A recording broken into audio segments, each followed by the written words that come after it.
Are we now recording, Alistair? Yes, I believe so. Yeah.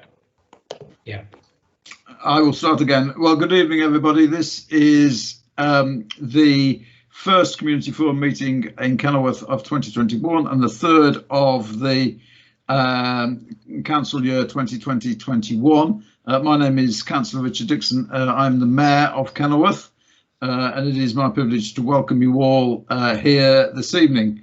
Although normally at community forum meetings we also consider some grant applications, we have already spent all the budget that the community forum has for this financial year, but we do have a very full agenda. And for those of you for whom this is either your first community forum meeting or at least the first for some considerable time, you are very welcome. But we do actually have quite a lot of items on the agenda, all relevant to community life in Kenilworth. So I'm grateful to all our speakers who are here. There will be opportunities after each of our speakers has spoken for questions and answers and a bit of a discussion. If I could ask when you wish to speak, if you can possibly use the MS Teams hand raising capability, which is probably at the top bar on your screen. If that's not working, then please open up your video and wave furiously, and either I or Alistair will try to spot you.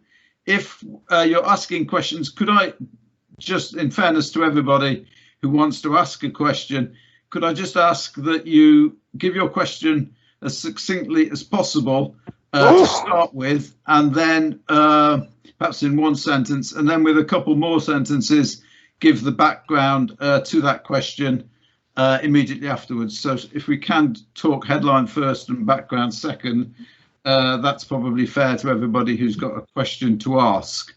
As I say, this meeting is being recorded and a recording will be available. I think that's covered off everything. I don't need to do anything about fire alarms because we're all in our homes or offices. Thank you for coming to this meeting. The first item on the agenda, and this is a standing item on the community forum agenda, is an update from our local Safer Neighbourhood team, the police, and I'm delighted to welcome Rachel and Stephen, if I may use your first names, to update us on local policing matters and also the outcome of the vote for priorities for the next 3 months in the town. So over to you, Rachel and Stephen. Hello, thank you. So I'll just recap on what our priorities were last time. It was Burton Green, patrols and speed checks. Now we managed to do 15 speed checks up there, and one of the highest speeds that we recorded was 56 mile an hour coming from Coventry. So there was quite a few tickets handed out up there, which is good, but we've noticed that a lot of the parking has gotten a lot better as well, because we do tend to get up to Burton Green daily, and it's something that we're getting on top of really well, and people are paying attention to it as they notice that we are putting more notices on vehicles, and it's nice to see that it's being adhered to better than it was previously. We've got our town centre and open spaces patrols. We do those almost daily anyway, and with COVID restrictions we've been trying to do what we can, keeping on top of those. The Jailhouse Lane speed checks, we've done 13 of those with the highest speed recorded at 64 mile an hour. Now, when we were doing our checks down there, it was very apparent that a lot of people thought that the speed limit was still 50 mile an hour. When in fact, where we were doing it by Buckingham Pools, it's already been 30 for at least half a mile before you get to there. So a lot of people were still travelling way above the speed limit. So we did issue quite a few fines down there because it's just totally unacceptable. And the fact that there's 2 sets of 30-mile-an-hour gates down there, I just don't think there's any excuse for it, really. So even when that's not a priority, I think when we do our speed checks, we will be going down there and keeping on top of that because it's just not safe. And then our St Nicholas Primary School patrols, we managed to officially do 10 of those, and people were issued with fixed penalty notices for blocking pavements and parking on zigzags, I believe. But with us going back into lockdown and children doing homeschooling, we do drive past, but generally the traffic was a lot less. So that was something that was quite easy to keep on top of, really, most of the time. With regards to our new priorities, our speed checks in Burton Green, that was our top voted priority. So we're going to keep on top of that because it's something that the residents in Burton Green would like us to keep an eye on. Burglary prevention patrols. We've been quite good with burglary in Kenilworth and Burton Green, really. The keyless car theft is something that we've noticed we've had a few of. Burglary we've been quite good, but I think that's because we've tended to be quite active during the evening. So that'll be something nice that we can keep on top of, and hopefully everybody will be supportive of that. School road safety patrols for St John's Primary School. That was another priority that was voted for. And then crime reduction patrols in the town centre, which is something that we tend to do anyway, but you guys seem to like seeing us out in the town. And that's what we're going to be having going forward. Do you have any questions? One moment.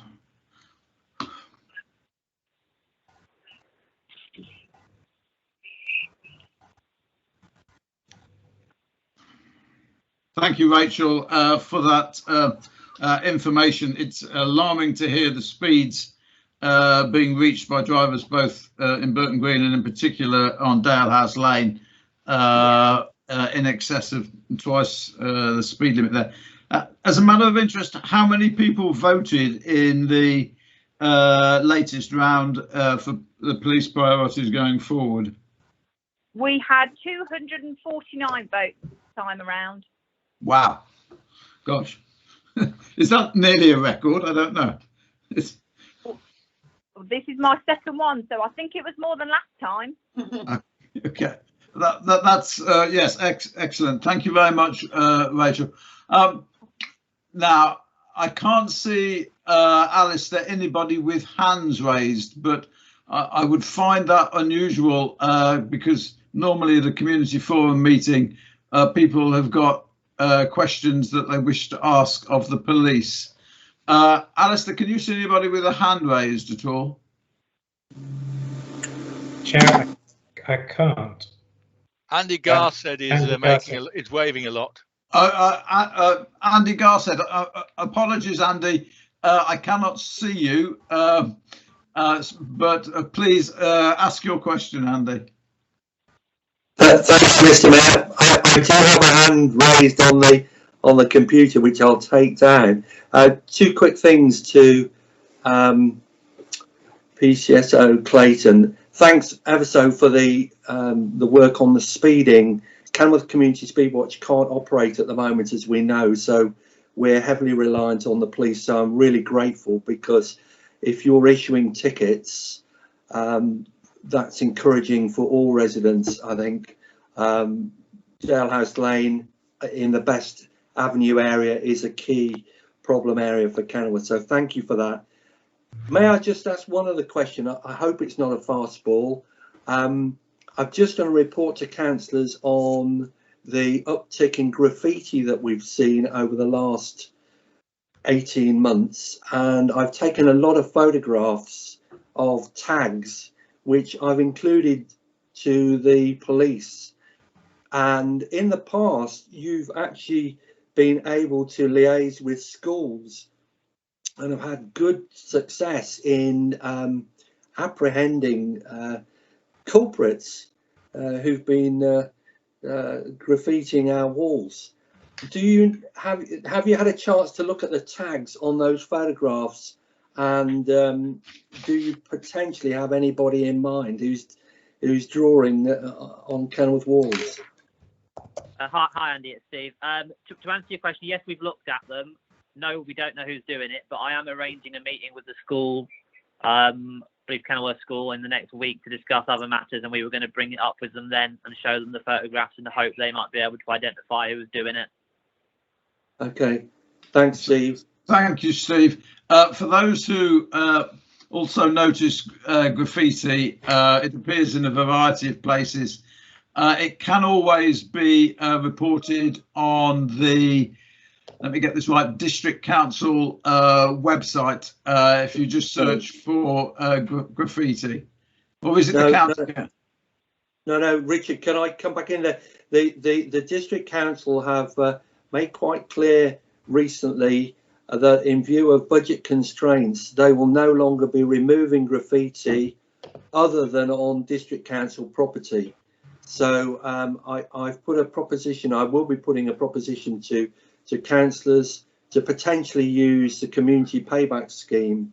So there's probably not much point in residents sending graffiti photographs to the District Council at the moment. Thank you, Andy. Thank you. Councillor Illingworth, sorry, you're waving. No, just wanted to say a couple of things, if I may, in support of Andy. The first is to thank him because he did an awful lot of work a few years ago, whether people realise it or not, when graffiti became a problem. And it looks at the moment as though it's an increasing problem in Kenilworth. So thank you, Andy, for what you've been doing. And I hope the police will get the same efficient sorting out of the tags that we had before. One quick point on the District Council. Obscene graffiti is a different matter. So if there's any obscene graffiti, or words or pictures, that can be reported to District Council, so that action will be taken. Thank you, Councillor Illingworth.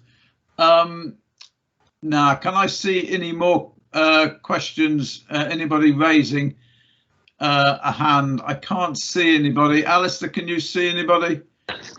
This is quite impressive, really. I can't see anyone, Chair, no. Okay. Richard, could I ask a question? This is Pippa. Sorry, well, if you tell me who you are, is that Dillis? No, Pippa. Oh, yes, Councillor Austin. Yes, you wish to ask a question. A resident who lives in Rounsell Lane, opposite Kenilworth School, sixth form centre, has told me that cars wait for up to 40 minutes for students with engines running, causing pollution. And I wondered if this can be a police matter or not. Rachel or Steve, would you like to pick that up? Obviously, in terms of running the engine, that's not obviously a criminal offence. You're slightly broken. What sort of times are they doing it? Is this around school kicking out time? Is it? Yes. Who is sneezing? People want to mute themselves, except when they want to speak. Please, if you could mute yourselves, that would be useful, please. Yes, go on, Steve. Yeah, as a general rule, that's not something we would probably get involved in or advise on, to be honest with you. But now we know it's a concern. If we see it, there's certainly no issues with just having a gentle chat. But obviously, if they refuse to turn it off, there's not much we can do. But as we'll be out there anyway, hopefully around the schools, if we see it, then yeah, by all means we can have a gentle word and someone dear about it. Thank you, Steve. Perhaps that's another item that you can add to the agenda when you meet with the school in the next couple of weeks. Perhaps they could put a note out. I know it's a long-standing problem there. I can't see anybody else. I've got my hand up. Hi, I'm Yang. Yang, yes, please ask your question. Yes, just want to thank Rachel and Steve for the really good and clear update. You've mentioned carless car theft. What is it that we as residents can do to protect ourselves against that? Thank you. Carless car, I would recommend investing in a really good steering wheel lock. You can get one which covers the whole steering wheel, and they can be gotten off, but it will take a lot of noise to do, and it's a good visual deterrent. So I'd recognise one of them. Go for one of them. They're not cheap. They can be up to £100, but I think they're worth it. You can buy trackers off Amazon. I've got one in my own car. It's not too expensive. You can put a £10 SIM in it, about £50, hide it in the vehicle, so if booze or get stolen, we know about it. And also things like putting your keys inside the little bags that block the signal. All things like that you can do, which are good deterrents, and will probably put them off. Thank you, Steve, for that. Now I can see a couple more people who've got their hands raised. There may be hands raised from earlier, either Councillor Illingworth or Councillor Austin. Do you still have further questions, or if not, could you take your hands down? Thank you. I can't see anybody else, Alistair, wishing to ask a question. On that basis, we'll move on to the next item on the agenda, and we've had a slight rejig, largely because we're fortunate to have with us the practice manager from Abbey Medical Centre, although I know he has a much larger role now, Ryan Smith, to give us an update on COVID, and in particular vaccinations and testing. And then maybe we will go from that into an update from the COVID-19 support Kenilworth group, which probably fits alongside that. And I know the two work closer together. So Ryan, are you somewhere in here? I can't see you. If you would like to unmute yourself and turn your camera on, that would be great. Thank you. Sorry. Is it okay if we go, or do you need anything COVID updating? Sorry, because we've just got a missing person that we need to look for. Are we okay to go? Yep. Yes. On that basis, please. I think probably. Well, I know looking for a missing person is of greater importance. I think people would agree than a community forum meeting. Thank you very much, Rachel and Steve. Thank you. Thank you. Thank you for having us. Thank you for all you do. Thank you. Bye bye. Ryan.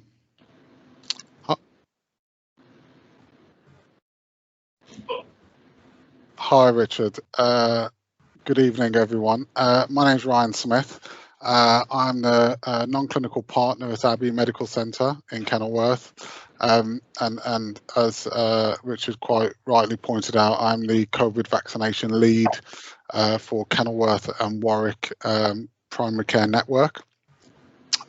If you don't mind, I'm going to share my screen just to give a short presentation. And I hope the IT works. Please tell me if it doesn't. This is going to be a test. So can everyone see COVID vaccination deployment? Yep. Fantastic. So this is briefly who is involved in the COVID vaccination project or rollout across Kenilworth and Warwick. We are part of a network as GP practices called Kenilworth and Warwick PCN, Primary Care Network. It comprises of Abbey, Avonside Health Centre in Warwick, Castle Medical Centre in Kenilworth, Chase Meadow Health Centre in Warwick, and Priory Medical Centre in Warwick. So the 5 practices, and they make up about 62,000 residents across Kenilworth and Warwick. We've all been working together on COVID vaccination. So that means inviting all of our patients together, vaccinating all of our patients in the same venue, and the management teams and the GP partners all working together, obviously for the same goal as to vaccinate as many people as quickly and efficiently as possible. We also work very closely with NHS England, more closely than I think I've ever worked with them in my 10 years in the NHS. Coventry and Warwickshire clinical commissioning groups also form part of the local vaccination organisation team. So NHS England are the regional, so the national and regional teams, and then our local clinical commissioning groups make up the boots on the ground, if you like, and helping all the sites in Coventry and Warwickshire. So our venue is the Warwickshire Golf Club in Leek Wootton, and they have been fantastic in hosting us and helping us deliver this programme. As Richard alluded to earlier, the Kenilworth COVID-19 support group, which has now charitable status, congratulations on that. We work together very closely in staffing the clinics with volunteers, with getting the word out around which cohorts we're doing, and just publicising the clinics that we have on. All of our practice patient participation groups, PPGs, have been invaluable in also publicising and getting the message out, and being a sort of go-between between the wider patient population and the practice teams. And of course, the local community have been fantastic in Kenilworth and in Warwick, offering even small things like teas and biscuits, but also larger things like giving some praise to our wonderful staff who have been working tirelessly on this. So we have over 250 staff members signed up to the clinic. This includes 50 doctors, over 100 practice nurses and healthcare assistants, and over 100 administrators and volunteering staff, mostly from the Kenilworth COVID, or certainly organised by the Kenilworth COVID support group. So this chart shows our growth, or shows people who have been vaccinated by date. We started very early compared to our national counterparts. So we started on the 14th of December. We were a wave 1 site, and we've vaccinated over 18,000 people so far. On our busiest days, we've done nearly 900 people in one day, which is no mean feat. And as you can see on some of the very smaller days, we've done 1 or 2 or maybe 4, and these are just possibly catch-ups around housebound or in care homes and the like. What you'll see in green is second doses. So I don't know if you remember, in November, December, the guidance was to, particularly with the Pfizer vaccine, to give at 3 or 4 week intervals. And obviously between that time and January, the guidance changed to 12 weeks by the government and by NHS England. So the people who were vaccinated in that very first week received a second dose 3 weeks later, or 3.5 weeks later, and the remaining cohorts will receive their vaccinations 12 weeks from their first jab. This also breaks down those numbers by the cohorts. So you'll know cohort 1 are care home residents, cohort 2 those over 80 and extremely vulnerable, and so on. You'll see the vast majority in Kenilworth and Warwick have been cohort 2, so those over 80 have or represent a quarter of those that we have vaccinated already. And most of the rest of the population, the 2,500, I believe 80% are frontline healthcare workers, optometrists, dentists and the like. So currently we have invited all of cohorts 1 to 6 at least once. We are now inviting cohorts 7 and 8 for this coming week. Both LVS, that's a local vaccine site, and that's what our primary care network is, the local vaccine site at the Warwickshire Golf Club, and the MVS, the mass vaccination sites, which is based locally in Stoneleigh and closely followed by Birmingham, and have invited the same cohorts. Sometimes there's a slight gap in terms of invitation. The mass sites invite only via letter, but then once the letter's received, they can either call the national hotline or go online and book their appointment. For the PCN site, the Warwickshire, we either send an invite out via text message or make a call to a landline. And latterly, we have been sending letters to those that have had 2 invites already. And of course, the housebound or care homes have not been done nationally or by the national teams, the mass teams. The local GP surgeries have done the housebounds and care homes. So I'll stop sharing my screen now, and I'm open to questions. Well, thank you very much, Ryan, for that presentation. Absolutely fascinating to see the numbers, and I know I speak on behalf of everybody in Kenilworth to say a staggering achievement to have vaccinated 18,000 people, or at least having had their first dose there. So please pass our thanks to all the staff and the volunteers involved. You very kindly said you'd take some questions, so I wonder if anybody has any questions that they would like to ask of Ryan at this time. I can't see anybody at all on my screen at the moment, so I'm chairing this meeting slightly blind. Alistair, can you see anybody? Yes, that sounds like Councillor Kennedy. It is indeed. Thanks, Mayor. Sorry to barge in, but I saw a little opportunity. And thanks very much, Ryan, for your presentation and for all that you and your colleagues are doing. I'm just wondering, you say you've with a few people, you've had to send second or even third invitations. What is the overall take-up in our area of the vaccine, and how does that compare with national figures? And so do we need to do more to promote the vaccine? Thank you, Councillor Kennedy. Well, actually, we're doing very well across Coventry and Warwickshire. We were actually mentioned at the Prime Minister's briefing a few Fridays ago to say we are first in the country in terms of take-up.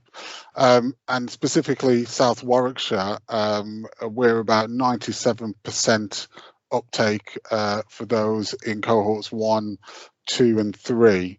So it's a fantastic achievement, and we were all really, really proud. As we go through the cohorts now, we are still seeing quite a high uptake. Although I must admit it is quite disappointing, particularly if we get people who do not attend, who miss appointments, which we do get at every clinic, and sometimes it can't be helped. But it does cause a bit of an issue at the clinics.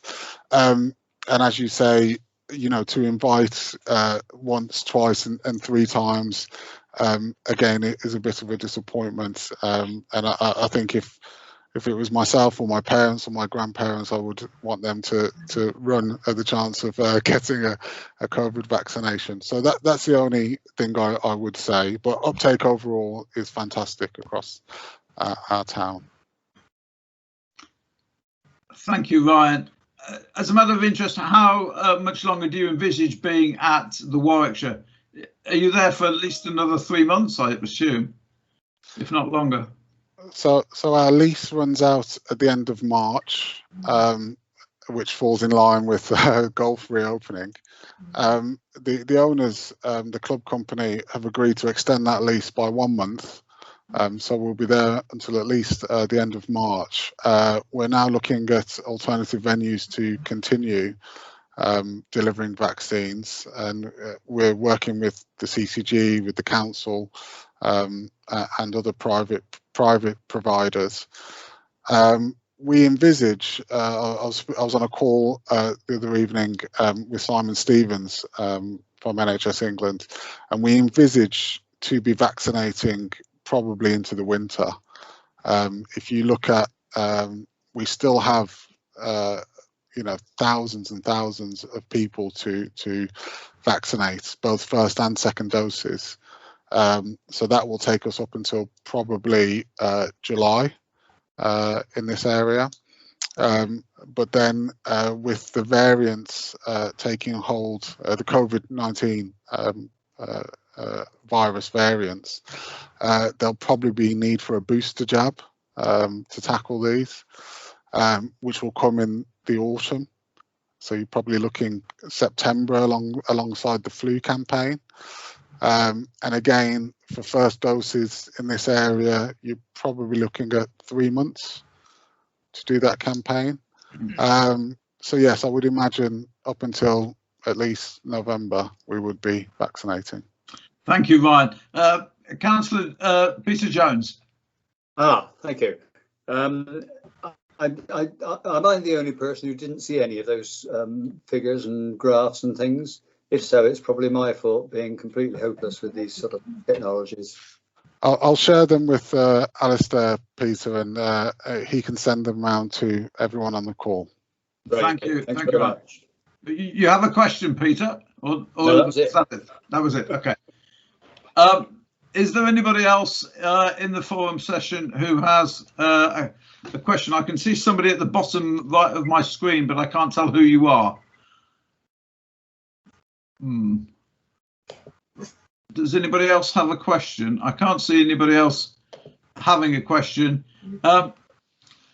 Ryan, thank you very much for that. You must, along with your colleagues, be working all hours that God sends. We do appreciate what you are doing for the residents of this town. You are more than welcome to hear the update from the COVID-19 Support Kenilworth group, of whom I know you know the organisers of, but I can also see that you want to go and play the piano as well. We got the subtle hint. Ryan, and I can't see anybody else with any questions. Thank you very much for what you're doing, and please pass our thanks back to everybody in your teams. Thank you so much, Ryan. I will do. Thank you very much, all. I am on another call at 8, so I'll just take a moment to make a cup of tea before playing the piano, of course. But I leave that to my wife, who's the musical one of the two of us. But thank you all, and thank you, Mayor, for inviting me. And please, if anyone's got any further questions, just follow up with Alistair, and we can try and get back to you. Thank you. Thank you, Ryan. Thank you very much indeed. Thank you. Okay, moving on, since we're still on the subject of COVID, we have an update from the COVID-19 Support Kenilworth group. Now, I know Keith is here, who's one of the trustees, and we also have in the forum the coordinator of what's known locally as the Farmy Army, who deliver prescriptions. But Keith, would you like to go first? Yes, certainly. Thank you, Richard. I'll give you an overview of what we've achieved, and welcome questions as I'm talking, because if something occurs to you, just put your hand up and I'll deal with it if I can straight away. It's quite significant at the moment because this is our first birthday. The first meeting of the COVID support group took place on the 17th of March 2020, and an awful lot of water has gone on an awful lot of bridges. Some of it very sad. We have unfortunately lost a lot of dearly loved ones who unfortunately have died in very difficult circumstances where their loved ones were not able to be with them or to invite the full circle of their friends and relations to the funeral. It's very, very sad. But there is an awful lot, I think, to celebrate. Tremendous amount of heroism on the part of all the frontline workers, not just the NHS, but people in stores and the people who empty our bins and people like that. We've got an awful lot of thanking and rejoicing to do, and especially in Kenilworth. I'm a sort of a late comer to the COVID support group, but I know Richard is one of the founding trustees, and they very quickly mobilized the town. Actually, they recruited about 330 volunteers and put them through DBS checks. And I'll briefly run through some of the achievements that the team have achieved over the last 12 months. 35,000 telephone calls have been dealt with by our telephone team, operating 7 days a week. All volunteers. All this work has been done by volunteers, I stress. 4,500 welfare conversations by our listening team, our telephone listening team, and street champions. 7,000 prescriptions delivered by the Farmy Army, that group of people that go to the pharmacies, collect prescriptions and take them to people's homes. 5,000 cooked meals prepared professionally by qualified chefs and delivered to homes by volunteers. And a lot of thanks to Molly's Meals, who's prepared these meals, and also to some of the local pubs. If I don't mention them all, forgive me, but it's certainly the Engine, the Gauntlet, and the Virgins and Castle. Thank you.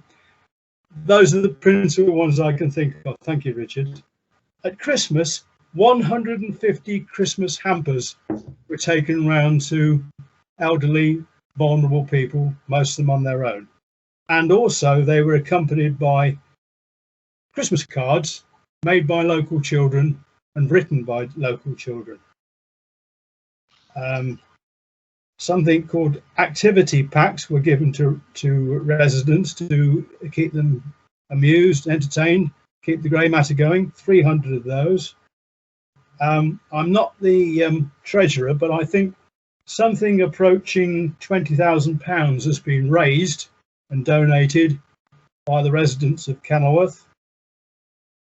And let's forget the numerous acts of kindness and practical help rendered by the good people of Kenilworth, Burton Green and District. It's been one of the amazingly good things that have come out of this pandemic.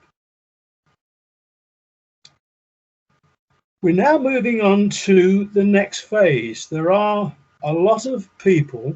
It's difficult to put a number on it, but my friend and colleague Pauline Haywood thinks there are about 600 very vulnerable elderly people who are still sheltering.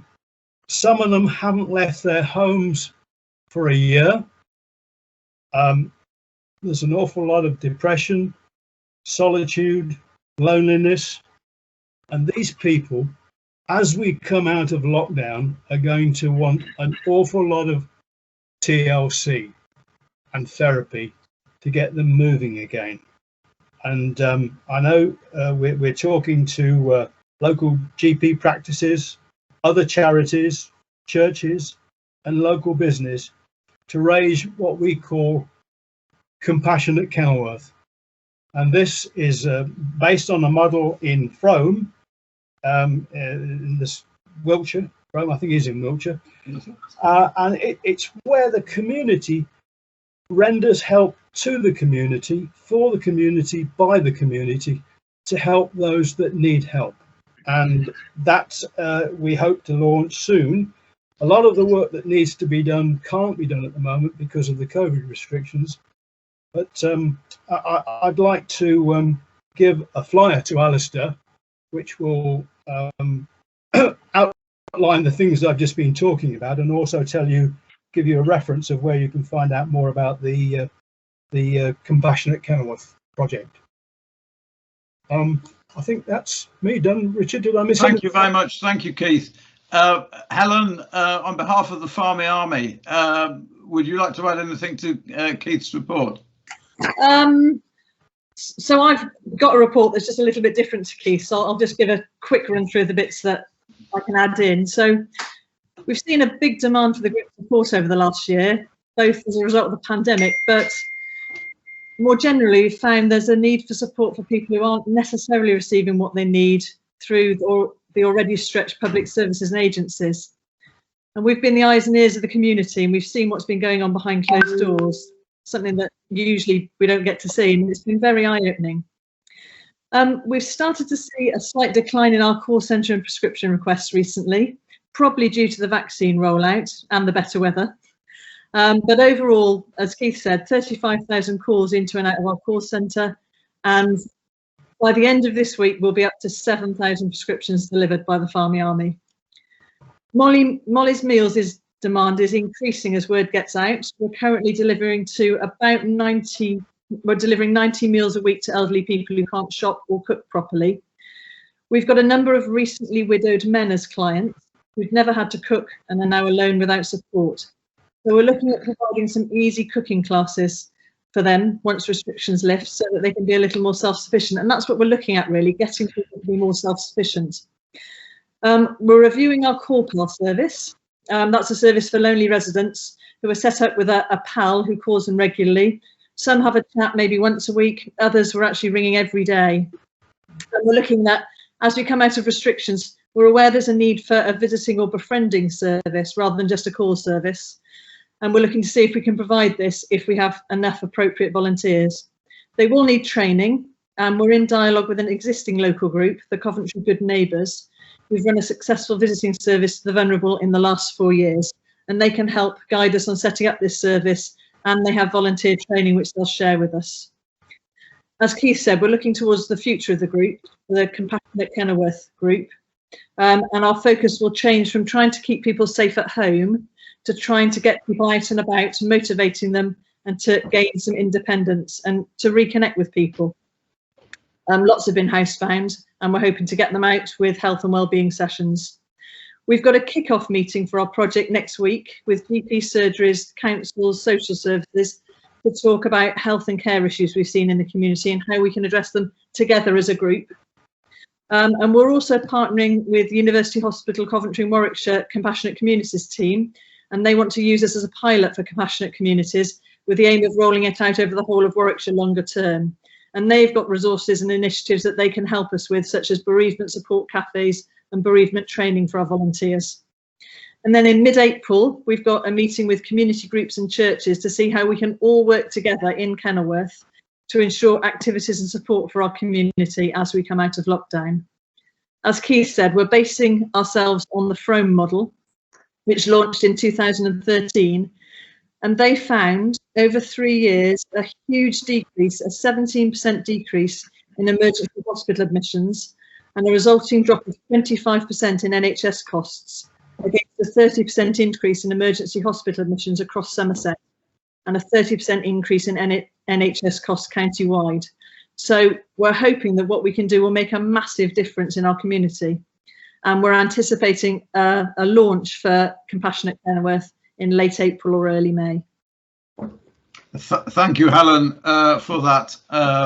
Very useful to have both an update on what has been achieved by all those volunteers and also the work that is going forward, the lessons learned, and so that something good really does come out of this. Now, I can't see anybody with questions except one person who, I don't know who it is, has their yellow hand up. Does anybody have any questions they'd like to ask? I can't hear anybody with any questions. If you do afterwards, and if you're on Facebook or on the internet, please do contact the COVID-19 Support Kenilworth group. And can I thank all those individuals and groups, including actually County Council and District Council, who have supported financially, because there are some costs, and the Town Council in providing this service. So Helen and Keith, thank you all for what you do.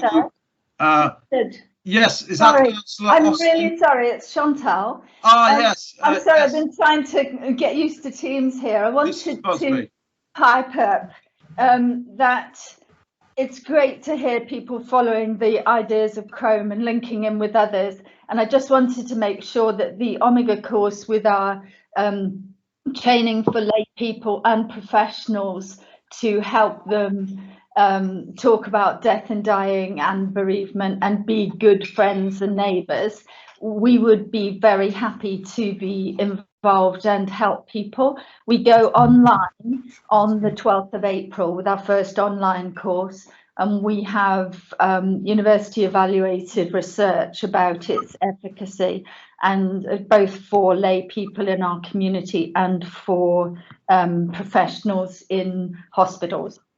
So thank you. Sorry to interrupt. I couldn't get my little yellow pants. Thank you, Mrs. Busby, who actually I think the COVID group know as Chantal Maestre, I think. Yeah. Yes. Yeah. I think yes. Point well made. Thank you. Thank you. Does anybody else have any questions or observations to make? I can't see anybody that does. So again, thank you, Helen and Keith, and please pass our thanks to all your volunteers and the teams who are there, because I know it's a daily task that you're involved with. Thank you so much for what you've done for Kenilworth. Now we have 2 more items on the agenda, and apologies to Sally and apologies also to Faye, but Faye, apologies for keeping you waiting. You're from West Midland Railways. I hope that was interesting to hear what's going on in Kenilworth. But we asked you to come along to give us an update as to what is happening with the train services at the moment through Kenilworth, which were stopped, I can't remember, I think the 3rd week of January, something like that. But I wonder if you could give us an update on the prospects for both the resumption of the services and getting even more business there. Thank you, Chair, and good evening, everybody. As the Chair said, my name's Faye Easton. I'm Head of Stakeholder and Community at West Midlands Railways. I'm astonished, actually, at your town activity and humbled to hear Helen and Keith. I will get onto the railways in a second, but I live in a bigger town than Kenilworth. I used to live in a small market town, and I think the residents are so lucky to have you all. It's not happening in my town, you know. I don't know if you do know how lucky you are with that. And the people involved, I'm just overwhelmed with admiration for you. If there's anything we can do, by the way, at the railways to help you, I'm sure we could find some money, you know, if we can't find anything else. Which brings me to, we haven't been delivering our service. As you know, all of you, forced to suspend the service. The only line on the network that we've closed. It is a cause of great concern back at work. I'm not in the operations team, as you know, but I do get involved because the 116 stations are actually mine, really, because I deal with the community activity at the stations. So when anything goes wrong, I feel it very acutely with the communities. So I know how bad it's been. I've spoken to Tony at length, and I know what a dire situation we've had there pre-COVID, actually. So I've got a 4-page paper, which I'm not going to read you, you'll be glad to know, but I will send it in to the chair so that you can have these notes, which are very detailed. And if I just do tell you the inordinate amount of time at work that I've seen people spend on this and try and find solutions. I mean, you'll know what the core of this is, the closure. You'll know it's the virus. It impacts the workforce. At the moment, we've got 1 in 3 frontline colleagues impacted by COVID, either isolating or actually increasingly catching the virus. We didn't see it so much in the first 2 lockdowns, but we are seeing it in this one. They're key workers, as you know. There's only a small cohort of trained staff that know that route, and it's a weakness, and they are addressing it. But again, driver training's been badly impacted. So we're having to train people in bubbles, which is not ideal. You're supposed to train sitting alongside the driver.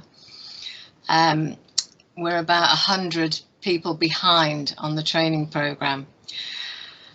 You'll know there was low usage of the line, and I think that maybe brings us to a point that we can work on together, because beautiful town, beautiful place, lovely line, just never got marketed enough, doesn't, you know, never been sold enough. I'm hoping when it comes back, I'm sure our marketing people are going to be on standby, because as I say, this is inordinately high on the agenda at work. Only section of line closed, and there's a lot of appetite to make this a success. I know there's some worry in town it might be closed, but we wouldn't be spending, or people won't be spending, £14 million odd to build a station and then not use it. So it will come back. I'm sure your own council people know the potential for local tourism. I mean, we're not all that confident about commute traffic, but where we can all work together is start promoting beautiful towns like yours and bring rail and visit traffic down into your town. I'm sure your small businesses really want an influx of custom this summer. So the restart will be under review with DFT. They are constantly discussing this. They have weekly calls, and it depends on those 3 items: train crew availability, when we can run a reliable service so that we can actually open it next time and consistently put a good service in. Nobody knows better than Tony how bad that was in the latter months. And then work together with plans to promote and develop demand. You know, from tonight, I'd love to take away the thought that we could form a small recovery group, that we could, you know, 4 or 5 people work together to develop those programs and campaigns. You know, we'd see results in months, I'm sure, if not weeks. So the timings, again, it's with DFT, but it will be between step 3 and step 4, which you'll know the government dates, 17th of May to 21st of June. Still, we're not 100% clear. It's going to be confirmed, as you know, closer to the time. Return to rail generally is going to be a very gentle movement. You may well know the devastating numbers that we're carrying at the moment. You'll be seeing empty trains go around, I'm sure. We've got about 10% capacity at the moment, as have most of the carriers. The rail industry is in crisis, and it's no secret, is it, across the country. But we've got opportunity, we've got potential to rebuild. And with lines like yours, you know, it could be golden, and it could be golden by the autumn. Yeah, I come carrying massive apologies and to ask if we can work together to rebuild it when the time is right. I'm happy to take questions, and as I say, this detailed note will come over to you. You can have my contact details, which I'm sure the chair's got anyway, and I'll always put you in touch with the right person back at base to help with specific inquiries. Well, thank you, Faye, for that update, and also for the openness with which you've expressed those comments. Yes, I know a lot of people in the town are very concerned about it, particularly as we approach the tourism season, but also encouraging people to use the train as part of our response to the climate change emergency as well, and also boost town centre business. Now, I can see the first question. Councillor Kennedy, you had a question. Thank you very much, Chair, and thank you, Faye, for that helpful presentation of the problems. This is just to say, at the Town Council, we have been awarded a project from the HS2 Business and Local Economy Fund called Kenilworth is Open for Business. The aim of the project is to mitigate some of the problems that the town is suffering from as a result of the building of the new HS2 railway, in particular the closure of roads and so on. But it's a business stimulus package, and one of the strands of the project is to develop tourism in Kenilworth, and we have a number of consultants working on that at the moment. Obviously, things have been a bit delayed because we hope to launch a big new tourist drive for Kenilworth starting at Easter. That's not going to be possible. Nevertheless, we're keen to work ahead, and I think it'd be very useful if we could meet the either the Town Council Tourism Working Group or others involved could meet with you and or your marketing colleagues now at time to sort of plan this reopening and how we can integrate the station into all our plans for bringing more visitors to Kenilworth. We'd be delighted to do that, James. And in my former life, I was a town centre manager for Shrewsbury.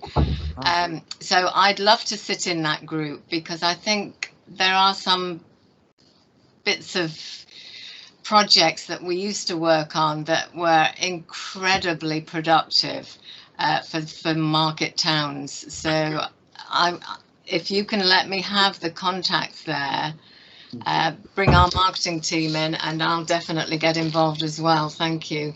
If Chair, can you circulate that? Yes, James, we will circulate both Faye's 4 pages and also Faye's contact details as well. Thank you. Now, I see Adam Willows, you had a question. Yeah, Adam Williams. So I just wanted to say for a while now, yeah, no worries at all. I've been taking part in a clinical trial at Queen Elizabeth Hospital in Birmingham for a COVID-19 vaccine. And prior to the change to our rail service, I was able to get to the hospital with minimal fuss. You know, I spent about 7 minutes on the train, change at Coventry, catch the connecting service, and it was great. And ever since we've had the sort of change to our service, it's a lot more complicated. I've been using the National Express service or the Stagecoach service to get to Coventry. Generally because I trust these operators to deliver a good quality sort of bus service, a reliable one. But you know, it takes maybe 6 or 7 times as long as the train service did, including walking time, and the cost has doubled. And so it's quite frustrating for me trying to, do something good at testing the Johnson & Johnson vaccine on me just to see how that's going. So I wanted to really understand, because one of my frustrations has been the lack of communication, really. Do you have any plans to regularly post progress reports on how you're doing with the driver training, addressing the reliability concerns as we get closer to May, June, just so that we can keep an eye on things and get an idea as to when things might be going back to some sort of normal? Definitely, Adam, yes. Would you be classified, by the way, as a key worker in that post that you just described? I guess not really, because it's just me doing a sort of clinical trial. I'm not. It's not a day job. It's just something that I've been doing for the past couple of months, really. Well, let me check that, because we provide door-to-door service for key workers. So I will check that for you. Okay. How can I get in touch with you, Adam? I can drop my email in the chat if that works. Yes, please. Yes, please. Yes, and on that other point, absolutely. We've got a meeting tomorrow. I'm with Head of Corporate Affairs and the Head of Marketing, and Johnny, my own director, to say what are we going to do going forward. And what we do need to do is give you regular bulletins of what's happening, and whether that's straight into the council. I mean, you know, just let me know who's the main contact point to circulate across this forum, and we'll make sure that happens, absolutely. And again, apologies that it hasn't been happening. Thank you, Faye. There is, for those members in the meeting, also a Friends of Kenilworth Station Facebook group. I don't know if you're aware that it exists, Faye. It's not a group that's like some community Facebook groups that are full of keyboard warriors. It does tend to be full of people who have constructive information about the train service. And I think users before COVID accepted that from time to time cancellations are necessary. And it's a useful platform to share, if you pardon the pun, that information there. But it's also a place where information can come from West Midland Railways as well. As I say, it's got 400 people on it. I think almost all of them use the station, or did do, on a regular basis. Now, I can see, does Andy Gossett, have you got a question? Are you keen? Yeah. Thank you, Mr. Mayor. Faye, good evening. Hello. We've, of course, got a meeting tomorrow morning with you and your colleagues, Tony, myself, and another resident. I'm very grateful. Thank you for meeting us. It'll probably be quite a detailed meeting. So I'll just ask one question. In fact, it's really a comment. And it's not meant to be negative, but probably a lot of our problems are linked to the fact that in the early years of the service, from April 2018, the reliability was sadly very poor. So because of the closeness of the Chiltern line at Leamington or Warwick, and also the West Coast Main Line at Coventry, many of our commuters gave up on Kenilworth Station and took other options because they can park free at Tile Hill, or they can go to Warwick Parkway or Warwick or Leamington. And therefore, once the pandemic hit, the base of commuters was far too low. So the key going forward, and I only really want to make this comment because we'll discuss in detail tomorrow, but we've got to get a fully reliable service. So it's not about getting the numbers back to where it was just before the pandemic. We want to encourage, we want to have a new start. We want to have a new beginning. And I think that, you know, that's a positive option. So I hear that when the train service comes back, I think you're going to slightly amend the timetable, hopefully, but that must be the way forward, so that, you know, most of us have probably had issues. So you would be okay leaving Kenilworth Station first thing in the morning, but you'd often hit a problem coming back, whether that was a cancellation at Coventry or at Leamington. So I'd just like to leave that comment in case there are residents here online who needed that extra background. Thank you, Andy. Yes, I think that, again, that's a point well made, that we want to work with you, not to get back to what it was before COVID, but to get back to a position where it's fulfilling its potential and starting to deliver a return on that £14 million investment. Now, I can see 3 other hands raised, but unfortunately I can't see whose hands they are. I think one of them is Peter Jones's. Not spoken. I wasn't aware of it. No. In which case it must be a hand raised from a previous session. Does anybody else have any questions of Faye that they wish to make? I can't see anybody. Alistair, can you see anybody with any questions that they wish to raise? Just also for Faye's benefit, within both the tourism working group and also I think within other working groups on the council, we do have very close contacts with English Heritage. So to bring them into marketing the station as a way to get to the castle I think is also going to be important as well as part of it. I can't see anybody else with any questions. So, Faith, thank you very much for coming along this evening. And I'm sure that everybody here at least wants to see the station service and Tony's operation there succeed. And as I say, really fulfill. It is a marvellous building and it is a marvellous service, but we just want to get it working as much as we possibly can do. Sorry, Mayor, can I just cut in? It's Rob, Councillor Rob Barry. Yes, Councillor Barry. Sorry, I couldn't see your hand. No, that's okay. I just thought I'd, because Faye, you may be aware, we're actually making extremely quick progress because we've got some funding from the District Council for our wayfinding project in Kenilworth. And obviously, if we were going to increase tourism and the railways up and running, it'd be very handy if the arrivals actually had some directional signage to get to the castle and the town centre.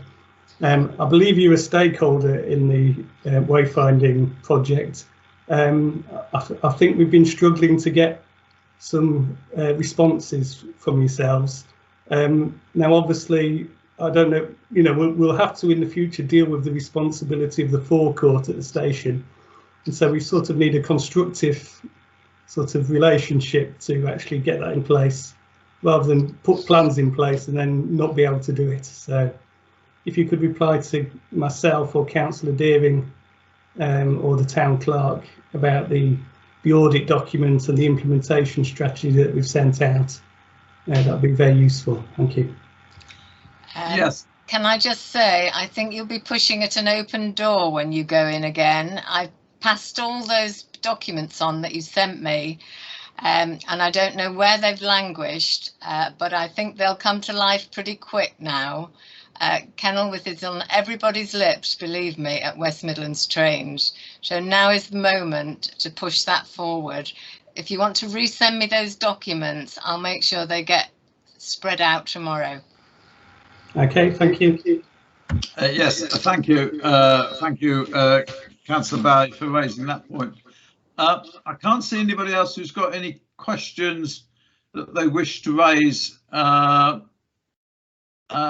whilst you're here. Faye, thank you very much for coming along this evening. And perhaps at some stage in the next 12 months, you'll be able to come back again to a community forum meeting in Kenilworth and be able to impart good news about the service having started and being even better than it was before. That would be really good news to hear. So it won't be the last time we invite you along to one of our meetings. Faye, thank you very much indeed. You're more than welcome to stay for, actually we've got 2 more items to cover, but if you wish to go, Faye, that's fine. Sally, you've been waiting very patiently. It's nearly 8:15. You're going to give us an update on Census 2021, Census Day being the 21st of March. Sally, I can see you. Yes, you're in front of a pull-up banner that says Census 21. Yes. Sally. Good evening, Mr. Mayor. Thank you, everybody, for inviting me along. Kenilworth, I have been in touch with a little while ago about my role, which is as Census Engagement Manager for South Warwickshire. And that's an Office for National Statistics, Census Engagement Manager. Before I go on, I would like to actually echo what Faye has just said about what an amazing community you have in Kenilworth. The support that you give each other is quite incredible. And yes, so in some ways, I'm really pleased to be here talking to you because I would like also to harness that support. The census, as you know, has been going for 200 plus years. Households now will be receiving their census letter, which gives them a unique access code so that they can go online and fill out their census. The census this year will be online first. There will be households, though, that the Office for National Statistics has identified as being either digitally in a digitally poor area so their broadband reception is poor, or else that they are recognised as not using the broadband. They assess that by going to the DVLA records, and people who don't apply for their driving licence or aren't applying for a driving licence usually default to being paper recipients. The census, as you know, is once every 10 years, and the idea, as you are probably fully aware, is to get the snapshot of society, the snapshot of communities, and then right down to very small groups of people, so that, again, you know, the census is absolutely paramount to being able to identify overcrowding, minority groups, underrepresented groups, where the elderly need more care services, where there's more mental health issues that need to be, so that services need to be provided for that as well. NHS, hospitals, whole raft of opportunities that the census provides to the local authorities and also charities and businesses. Kenilworth seems to be thriving. It seems to be fabulous as far as your community support, but even within your community, from what I've heard today, there are a whole range of needs. And again, this is where maybe to keep things quite short, and perhaps you'll ask me questions after I've said this, is that I'm here asking you to look at your community and think about the people who perhaps will have difficulty filling out their census, either because they're not physically able, not digitally literate, or digitally online, in which case they need to be, it needs to be sure that they have got paper questionnaires. And maybe some people might need that support of having a questionnaire help to fill out the questionnaire themselves. Office for National Statistics has taken in mind that COVID has meant that, you know, the cafes, the meet and greet groups that were up and running sort of 18 months ago are no longer going. So they're looking to community groups to be able to support, even down to the part that trusted friends, and obviously family, can fill out the census for those people who would otherwise struggle. Because the last thing, every household has to fill out a census, and there's a legal obligation.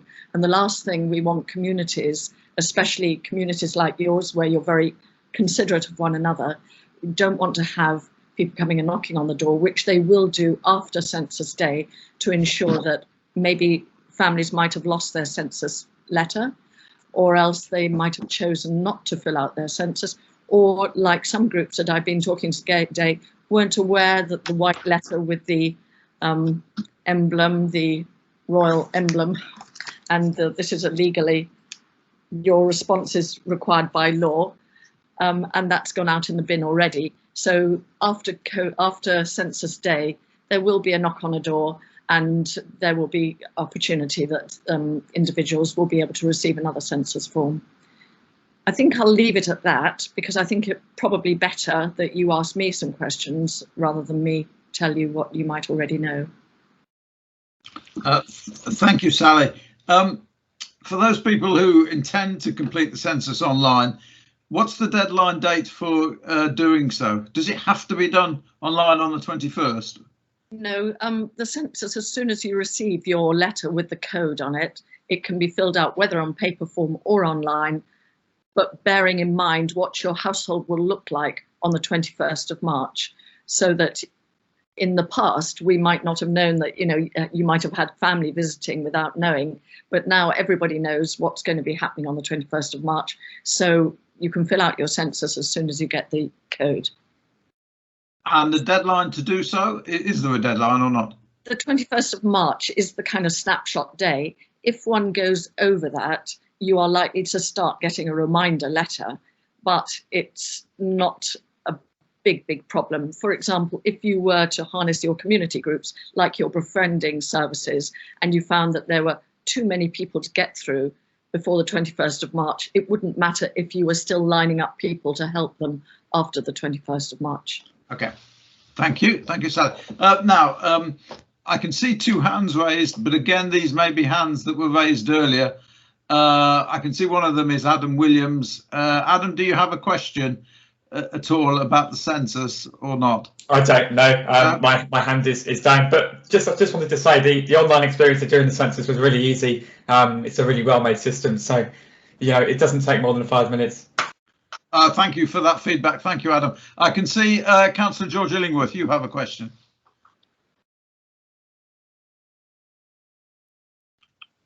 Councillor Illingworth.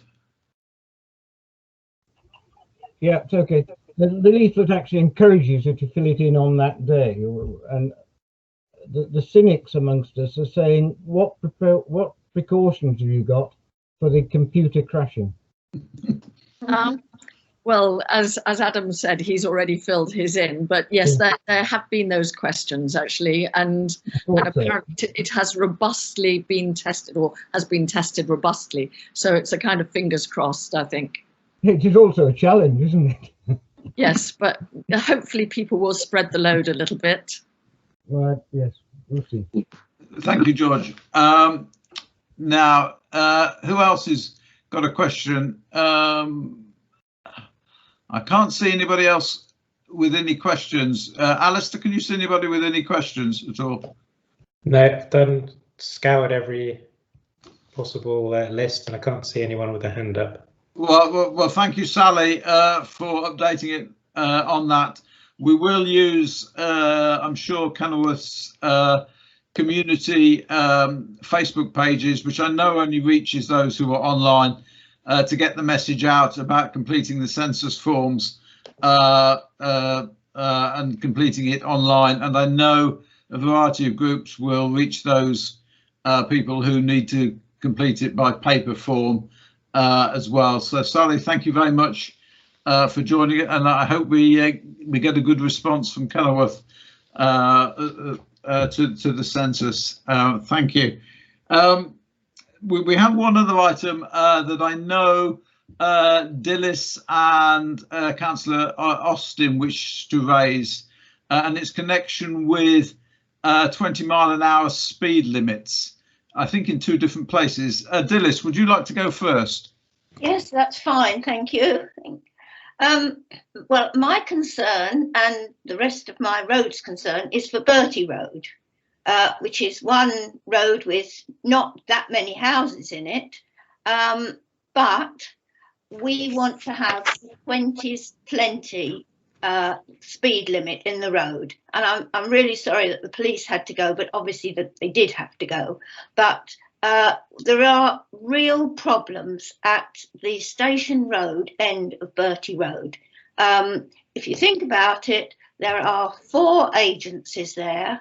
There is the pharmacy, the doctors, the surgery, and the nursery school and Tannery Court, and then, as well as those 4 agencies, there's Waitrose.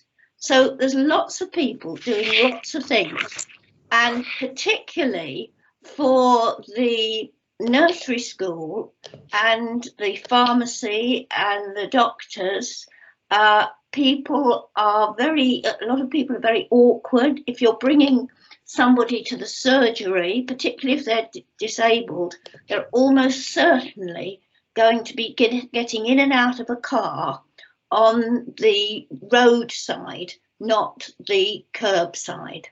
Now, just to give you an idea of our concern, I'm sending for some 20s plenty stickers, which I can send for, and to put on bins. And I asked people, I sent out a text on Sunday evening, and I've now had requests for 53 stickers as of today. And people do feel really strongly about it. The big problem is that it's no good asking for a speed check at the end of the road, because most people don't go too fast down Bertie Road, but some do, and it's very, very awkward at the end there. And I think the 20s plenty it indicates that there are problems. There is a need to be careful, to be really careful going down the road. And I would say that Waitrose, the surgery, and the pharmacy and the nursery school are all in support of this. So just to let you know. Thank you. Thank you, Dilys, for that. Yes, we had a presentation.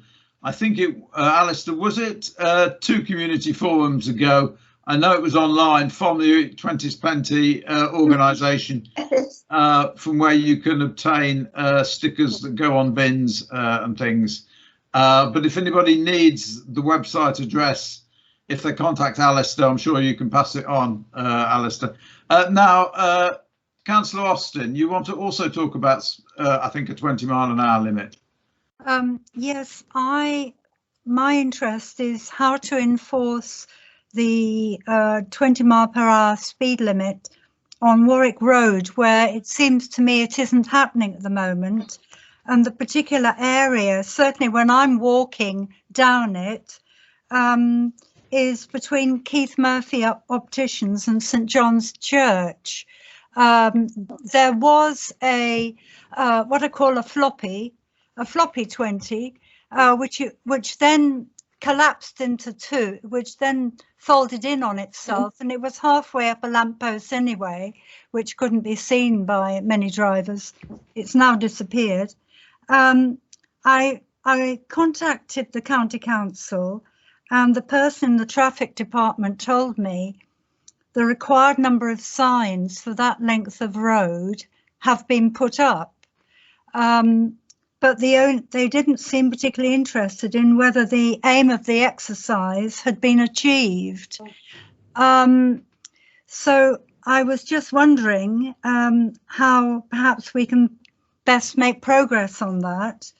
I do feel that proof of the traffic speed is needed if any progress is to be made. We know the Community Speedwatch team aren't operating at the moment, and apparently the police can't enforce 20 miles an hour, is that right? Well, the police aren't here to answer that. I think that is right. As you say, it is a county council issue. I wonder whether either Councillor Coburn or I think Councillor John Cook, if you're in the meeting still, perhaps could give an answer on that point.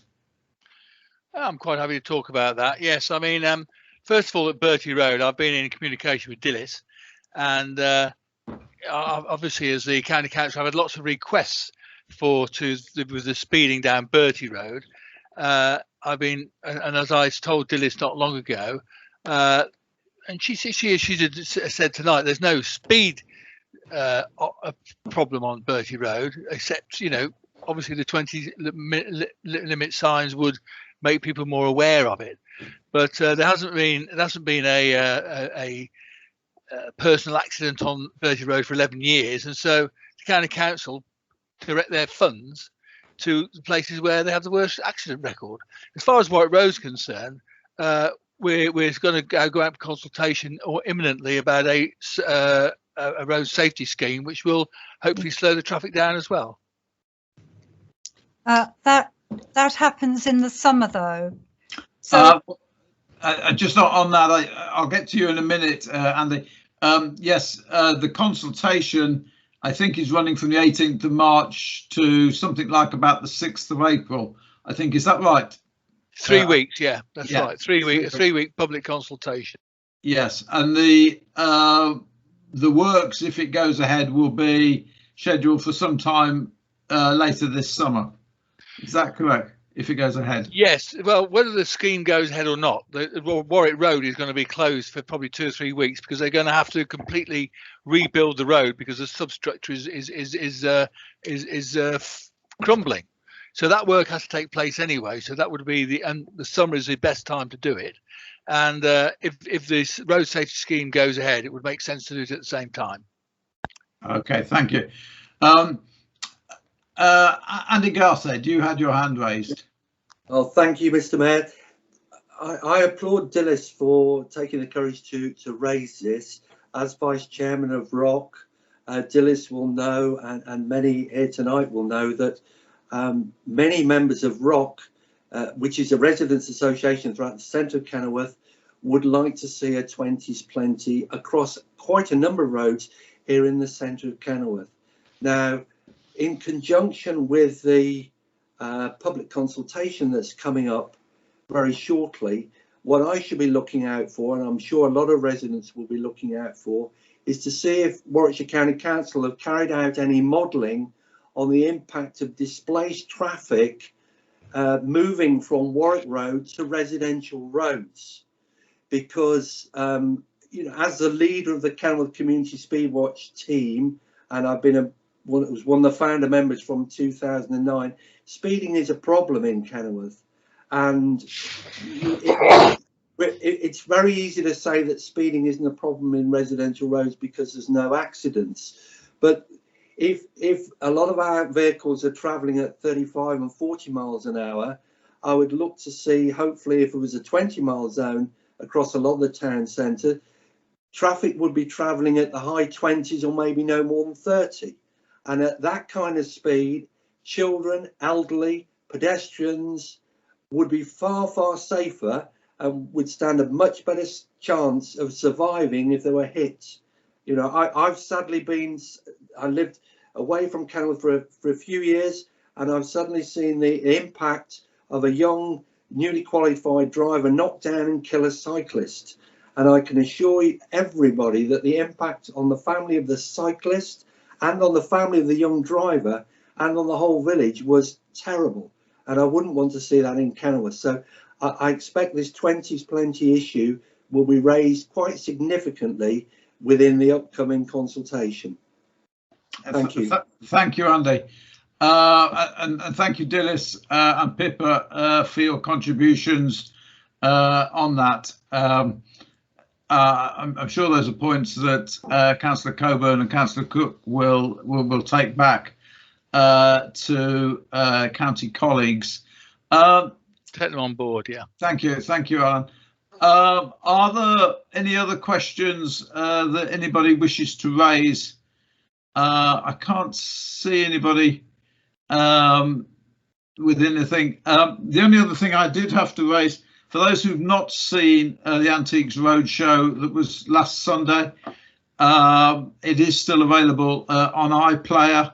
The point was made even before the programme was broadcast that Kenilworth Castle was given to the people of Kenilworth, and also that Kenilworth Castle is not in the West Midlands as such, although one could argue it's in the West Midlands region, but it is in Warwickshire, and it is a vital asset to the town. I believe there's going to be a second episode, but the date of that has not yet been confirmed.